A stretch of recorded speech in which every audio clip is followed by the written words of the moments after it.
Snyder and Associates, a multidisciplinary engineering, planning, and design firm, began its life in 1977. Two men who met at an established engineering firm decided they would do better on their own. Their names, Dennis Snyder and Stephen Rowe.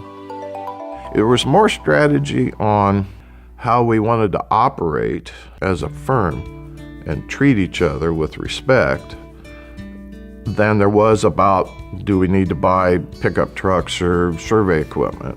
I don't think that was ever Dennis's philosophy that we're going to be a large, successful firm. It was, let's do our jobs well.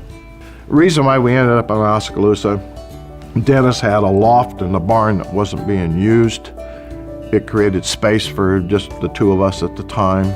We actually could have clients come up if we needed to. They began with survey work.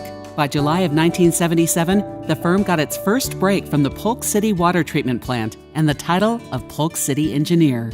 We had expanded from 1977 from that 600 square feet to having 2 whole office buildings that we took over from our realty. I had no idea how fast it would grow, none. It just looking over the top of the fence and saying, whoa, we were growing so fast, we were literally hiring somebody at least once a week. The city of Clive was our first interior metro client that hired us. Snyder & Associates has had a hand in every square inch of that concrete paving to 5 lanes all the way out to Waukee. The firm established a pattern of smart growth by expanding its available services without ever sacrificing quality to existing clients. Our first DOT job was Hickman Road, all the way out to Waukee. And back then, Waukee was a really small community.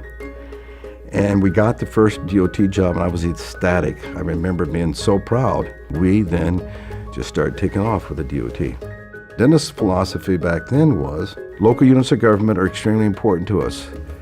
DOT's got the larger dollar amount for us to work and accomplish a lot of good things for the DOT. But those local units of government, they're there every day and need.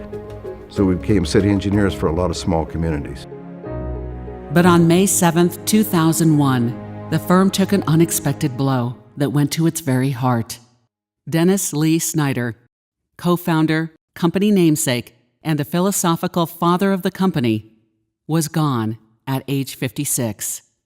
The thing that I'm most proud of that process that we had to go through, which is part of life, I never had one person from Snyder & Associates leave, not one.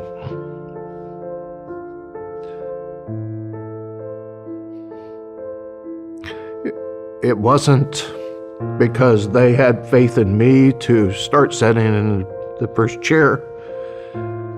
It was because they knew what had been created, and they knew that it was them. It was theirs. Quite honestly, Dennis Snyder had a charisma about him. He really did. He was probably the reason that I went to work at Snyder & Associates. I wanted to work with him. When Dennis passed away, they erected a memorial to Dennis in the courtyard of the engineering office that still stands today. Dennis was someone who trusted staff to do what they needed to do to get the job done. Our current president, Dave Moeller, has that same philosophy. We're real proud of the way we were able to band together and take the time we needed to figure out what we're going to do and to grieve and to really create ownership of Dennis's vision. Dennis's commitments to quality, transparency, growth, and integrity had become solidly ingrained in the heart of each team member, ensuring that his dream would last long into the future. About 96% of our work is repeat business. So that sort of tells us we're doing something right. Now, with 7 offices spanning the state of Iowa and additional locations in Missouri, Nebraska, Wisconsin, and South Dakota, and accomplishing project success nationwide. As we continue to expand and grow and show the expertise that we have and the quality of service that we can provide, I think the opportunities are endless. Snyder and Associates. Inspired by challenges. Prepared for more.